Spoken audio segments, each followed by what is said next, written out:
Para muchos, en realidad, este tema de la Biblia en Turquía o la Biblia de Ankara, o también llamada la Biblia de Bernabé, o el Evangelio de Bernabé, así se le reconoce de lo que vamos a hablar hoy en día, para muchos está estremeciendo al Vaticano.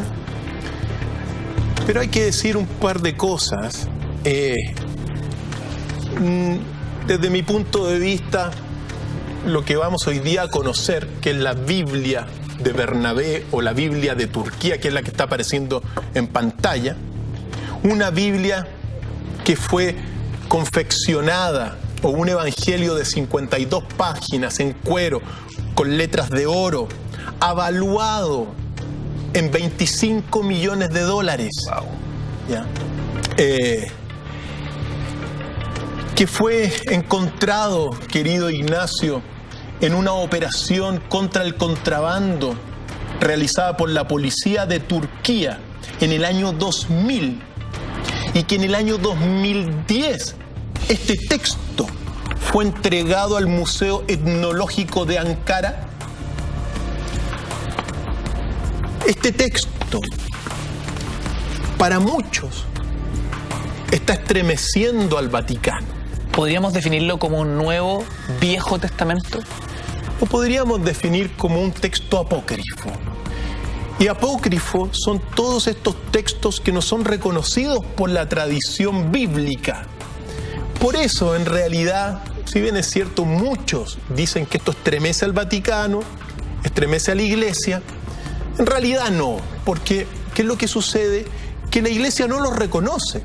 Es verdad que los estudia, es verdad que el Papa Benedicto XVI ha pedido ver esto y una copia en su momento dado, pero no son reconocidos por la Iglesia. Que bueno, y que son señales también de un momento de crisis y decadencia también de la Iglesia Católica, eso hay que señalarlo. Uno tiene que darse cuenta en el contexto que está la Iglesia, para bien o para mal, pero la Iglesia está viviendo un cisma. Estamos en un cisma de la Iglesia. El cisma donde hay dos papas. En estricto rigor, no hay un papa. Está el Papa Francisco por un lado, y está el Papa Benedicto, que es un papa emérito. Un papa que renunció. Exacto. Son cosas que uno tiene que contemplar, porque cuando uno ve que se está en un cisma, en estricto rigor, cuando siempre el representante en la tierra de Jesús tiene que ser un papa nomás. Esto es un escándalo en el fondo. Aunque no lo quieran ver, no lo quieran tocar, es un escándalo. Claro. ¿Ya? Pero también por otro lado uno ve, bueno, todos los problemas que tiene a nivel de los bautismos, cada vez son menos los bautizados de la Iglesia. Los escándalos de pedofilia. Y estos textos apócrifos que han ido surgiendo en el último tiempo, como los evangelios gnósticos, como el evangelio de Judas, como el evangelio de María Magdalena, y ahora el evangelio de Bernabé, o la Biblia turca, como se le ha llamado. No le genera mayores problemas porque, mira, ¿qué es lo que sucede? En momentos de crisis, generalmente estas instituciones, en vez de abrirse a revisar sus postulados y sus principios e incorporar las tradiciones que se están descubriendo, lo que hacen es volverse sumamente rígidas y herméticas. Y terminan después, según la historia, muchas de estas instituciones terminan decayendo por lo rígida que se transforma. Entonces, esto que vamos a ver hoy día no afecta a la Iglesia Católica, porque es apócrifo. Pero sí es verdad que la Iglesia es una dentro de 5.000 iglesias de base cristiana. Y hoy en día hay muchas iglesias que están buscando que se publiquen estos textos, porque quieren conocer el verdadero origen del cristianismo. Entonces, así es la historia. Y esta Biblia es, en este sentido, un tesoro. Se le atribuye, y entrando en materia, se le atribuye que fue lo que se llama el Evangelio de Bernabé, que es uno de los apóstoles de Jesús. Sin embargo, fue escrita en el siglo V a VI después de Cristo, por lo tanto, es evidentemente que no fue escrita por Bernabé, pero sí es muy posible que hayan sido escritas por discípulos de Bernabé.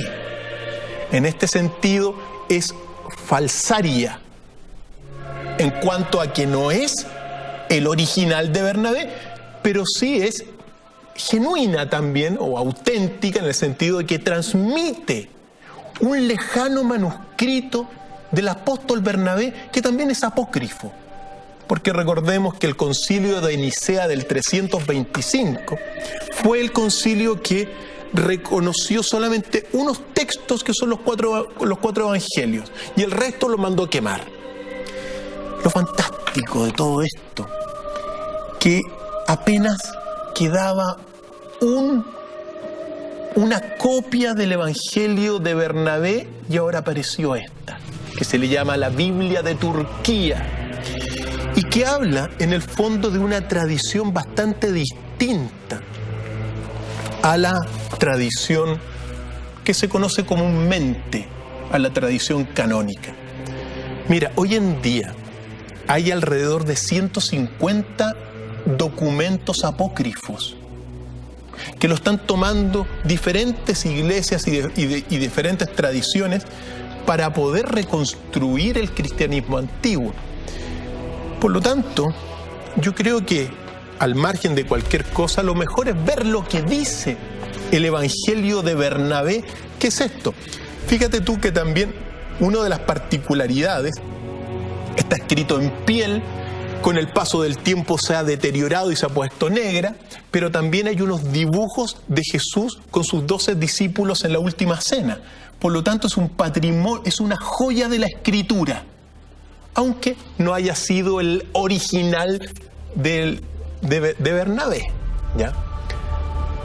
¿Te parece que veamos qué es lo que dice? Porque, veamos, aquí están los grandes cuestionamientos, o más bien dicho, por qué lo que al menos algunos teólogos de la iglesia están temblando, según algunos, ¿ya? El fragmento dice lo siguiente, son 52 páginas. Yo afortunadamente logré obtener algunos pasajes de la traducción. Y dice lo siguiente: en el momento en que los judíos se preparaban para ir a capturar en el huerto de los olivos a Jesús, este fue arrebatado al tercer cielo. Fíjate lo que dice. Primero, te señala que los judíos fueron a capturar a Jesús en el huerto de los olivos. La tradición que uno conoce es que un destacamento romano fue allá. Entonces, esto está culpando a los judíos. Es controvertido, ¿ya? Pero antes de que llegaran, Jesús fue arrebatado al tercer cielo. Siempre es bueno recordar los estratos divinos, porque está el hombre, después viene el primer estrato divino, que son los ángeles, después vienen los seres fantásticos, como las ondinas, los duendes, el alicanto y todos estos seres mitológicos. Y en el tercer cielo están los dioses, semidioses, dioses zoomórficos. Pues bien, Jesús, según esto, fue arrebatado al tercer cielo. Después siguen 4 cielos más todavía. Fue arrebatado al tercer cielo. Dice, porque no morirá hasta el fin del mundo Jesús. Y se crucificó a Judas en su lugar.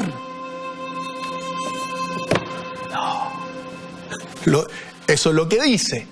Yo estoy leyendo y compartiendo con los amigos, contigo, con los amigos en casa, lo que dice el Evangelio de Bernabé. Muy revelador esto. Revelador. Sí, Judas fue crucificado en lugar de Jesús, teológicamente uno no podría esperar la resurrección, por un lado.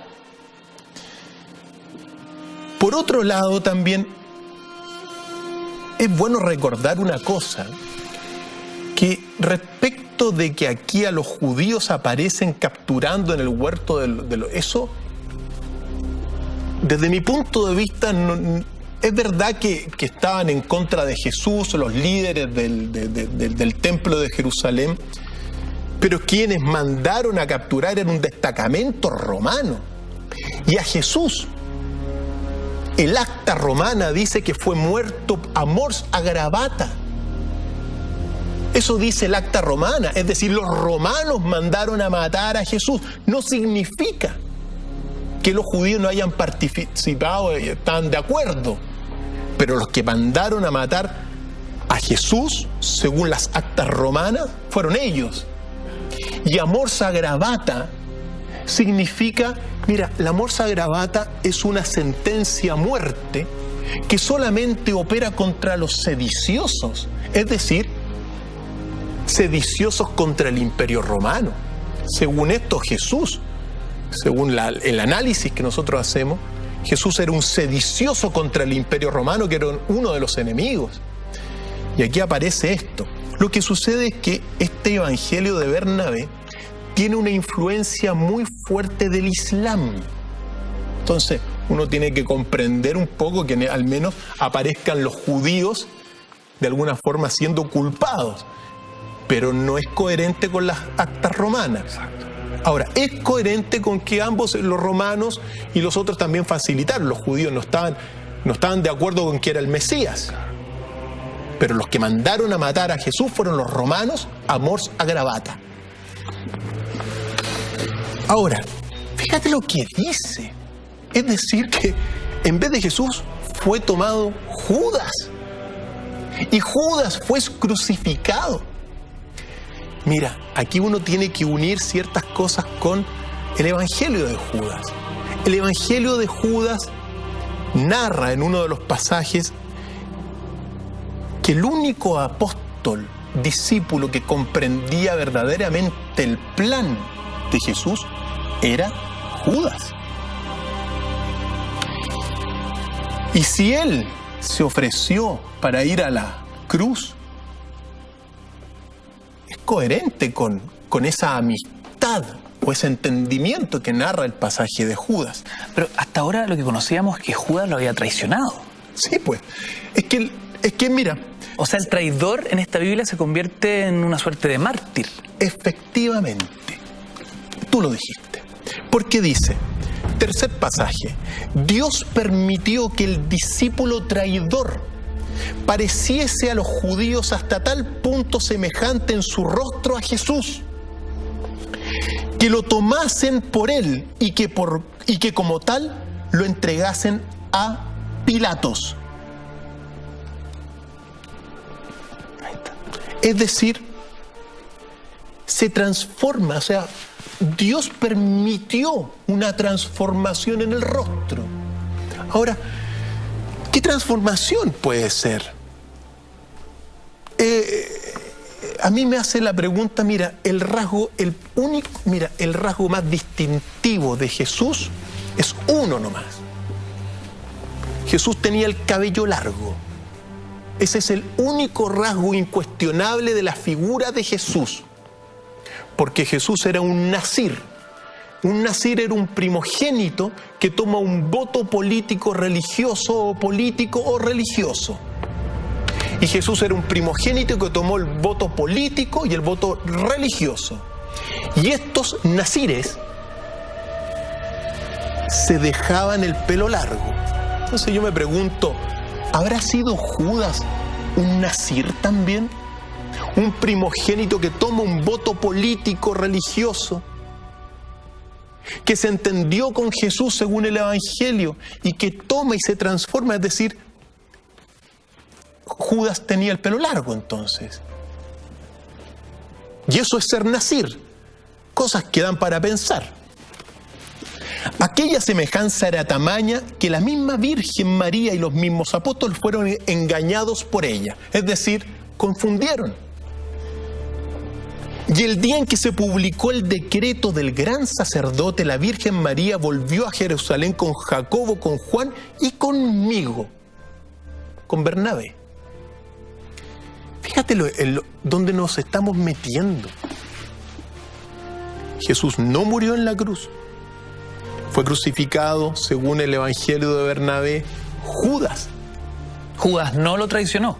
Judas, al contrario, era el único en este sentido que conocía los planes más secretos. Y según esto, era crucificarse en vez de Jesús.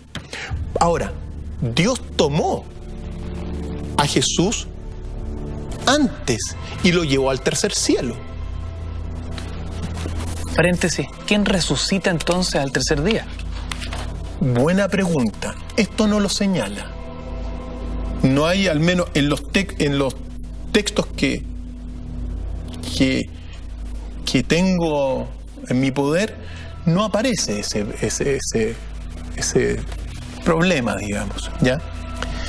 Pero dice lo siguiente: y temerosa de Dios, y aún sabiendo que el decreto del gran sacerdote era injusto, ordenó a los que residían con ella que olvidasen a su hijo, profeta tan santo y muerto, sin embargo, con tanta ignominia. El texto reconoce a Jesús como profeta. Este texto es tremendamente delicado porque algunos medios y algunos estudiosos de Teherán, en Irán, han dicho que es el texto que reconoce a Jesús como profeta y que en realidad no era hijo de Dios. Solo un profeta. Solo un profeta. Pero vamos por parte, porque aquí dice, o sea, es reconocido como profeta. Esto es muy importante. En muchas tradiciones, como hemos visto en otros capítulos, Jesús nunca quiso ser el Mesías de los judíos. Pero aquí aparece como un santo profeta, y la madre de Jesús le dice a los que lo seguían que lo olvidasen al profeta santo por esta muerte ignominiosa. Claro, ignominiosa, ¿por qué? Porque Jesús resucitaba a los muertos, hacía milagros de resucitar a más de un muerto como Lázaro, y sin embargo murió crucificado en la forma más brutal. ¿Cómo es posible que el Hijo de Dios le haya ocurrido esto? Entonces mejor olvidemos, dijo la María, según esto. Mas Dios, que conoce lo que pasa en el corazón de los hombres, comprendía que estábamos abrumados de dolor a causa de la muerte de Judas, la cual mirábamos como la de Jesús mismo, nuestro Maestro, y que experimentábamos el más vivo deseo de verlo después de su resurrección. Jesús prometió volver al tercer día. Y según esto, no podía volver al tercer día porque no había muerto en la cruz. Exacto. Al menos es controvertido todo esto. El origen del cristianismo, querido Ignacio, tiene más matices de lo que nos han dicho durante los últimos 2000 años. Y los estamos descubriendo. He aquí por qué los ángeles que guardaban a la Virgen María subieron al tercer cielo. De nuevo al tercer cielo. Es muy fantástico porque esto es metafísica. Es lo que está más allá de la física. Este es el mundo espiritual que ha sido borrado. Pues aquí se recuerda el tercer cielo donde habitan los dioses semidioses, dioses zoomórficos de Egipto. Habitan ese tercer cielo según la tradición. El tercer cielo en que Jesús estaba acompañado de sus ángeles y lo enteraron de lo que ocurría en la tierra. Es decir, le fueron a informar los ángeles de lo que ocurría en la tierra a Jesús. Entonces, Jesús pidió a Dios que le diese medios de ver a su madre y a sus discípulos. Jesús y Dios. En el tercer cielo. ¿Qué Dios es ese que está en el tercer cielo? Es bueno preguntarse eso. Cuando nosotros leíamos la Atlántida, en un momento dado los dioses se repartieron la tierra. Cuando nos vamos a las tradiciones sumerias, los dioses habitaban la tierra. Cuando nos vamos a las tradiciones antiguas de Egipto, pero estaba en el tercer cielo.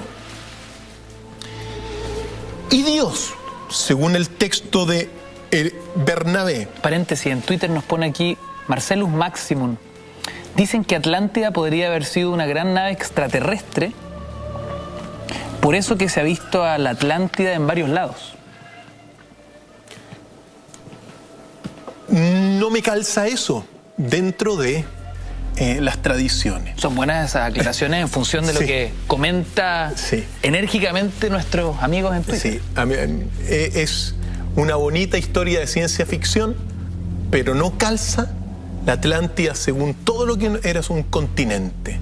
Es bueno decirle eso a nuestros amigos. Y que bueno, y que da para mucha más fantasía la Atlántida. Seguimos.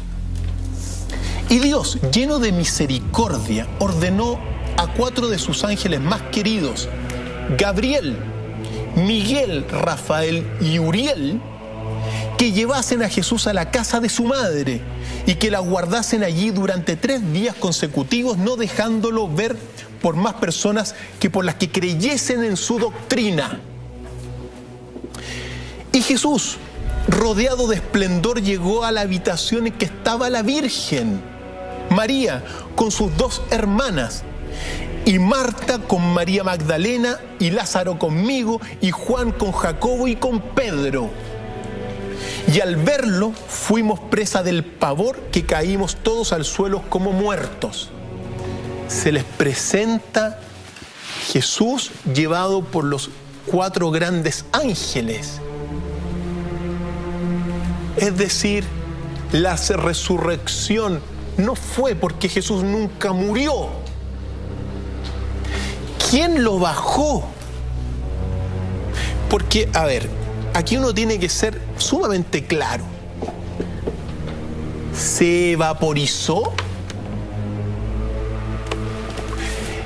¿Se le generó la teletransportación como Star Trek?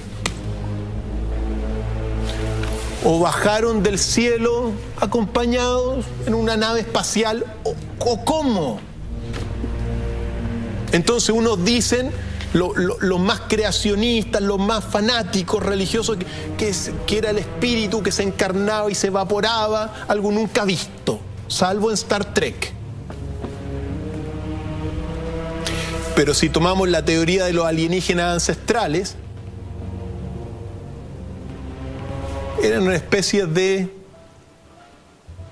seres con mucho poder que bajan a la Tierra en naves espaciales. Los dioses tenían siempre, es bueno recordarlo, tenían mucha fuerza, tenían un resplandor que iluminaba, que causaba pavor y miedo. Eso está en las tradiciones y en todas las tradiciones. Y gozaban de la inmortalidad. Esas son las cualidades de estos dioses de la antigüedad que se tomaban la tierra, que se mezclaban con hombres y que están registrados en todas las antiguas tradiciones. Tú los veías e incluso les tenías que hacer monumentos como los zigurati y otras tantas cosas. Y resplandecían. Y Jesús bajó rodeado de un resplandor también. ¿De qué estamos hablando? porque esto del resplandor es coherente con el resplandor de aquellos dioses antiguos. Por lo tanto, lo que nosotros estamos viendo no es la resurrección de Jesús en este texto, sino que la manifestación de Jesús en la casa de María. Mas Jesús, levantando a su madre y a sus discípulos, dijo: no temáis, ni lloréis, porque vivo estoy, y no difunto como me habéis creído. Vivo estoy. Y cada cual permaneció largo tiempo como fuera de sí ante el asombro de ver a Jesús, a quien juraban muerto.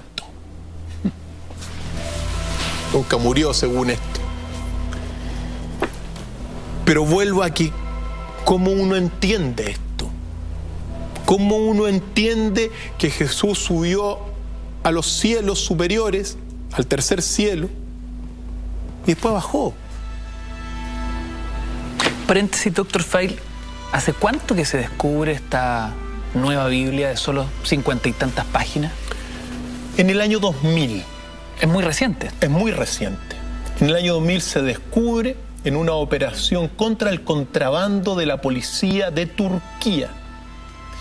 Y la preservaron durante 10 años en bastante buenas condiciones, y en el año 2010 fue entregada al Museo Etnográfico de Ankara, donde actualmente se encuentra.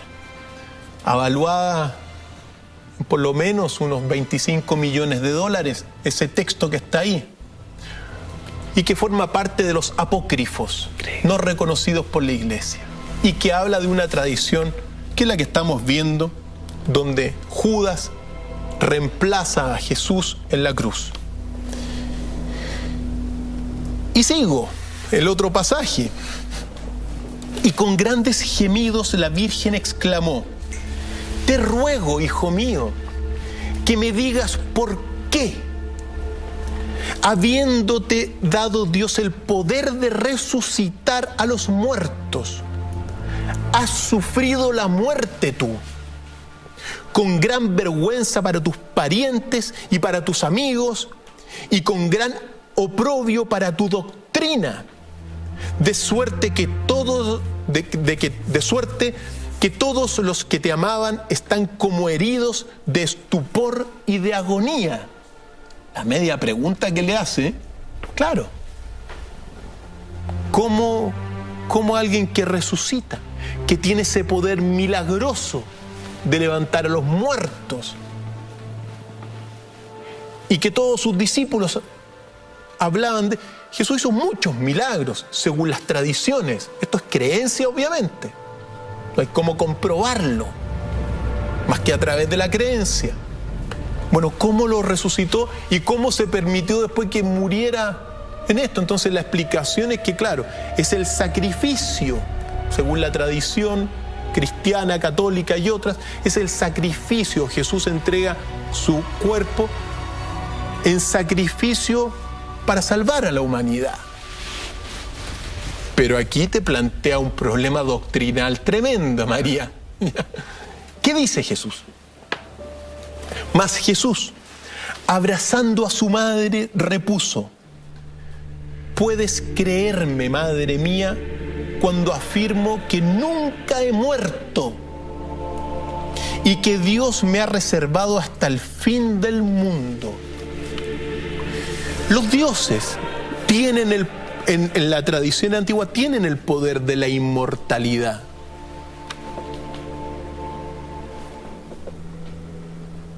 Así está escrito en las tradiciones antiguas de muchas civilizaciones.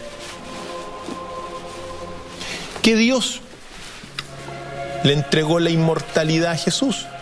Y lo que es más, él dijo: nunca he muerto. Jesús, según este texto, nunca murió en la cruz. Increíble, Dr. Feil. Revelador y muy controvertido. Controvertido. Yo creo que a muchos, por lo menos a varios en el Vaticano, esto le mueve el piso. A pesar de que hemos discutido acá que no es tan así. Pero ¿Tú crees eso? O sea, me parece increíble que un texto que aparece de modo tan reciente A ver, plantea una teoría tan distinta a la que ya conocemos. a ver, a la institución no le mueve el piso.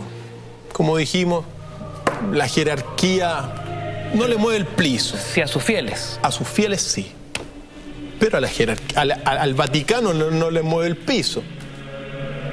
Pero a los fieles sí, a los cristianos sí.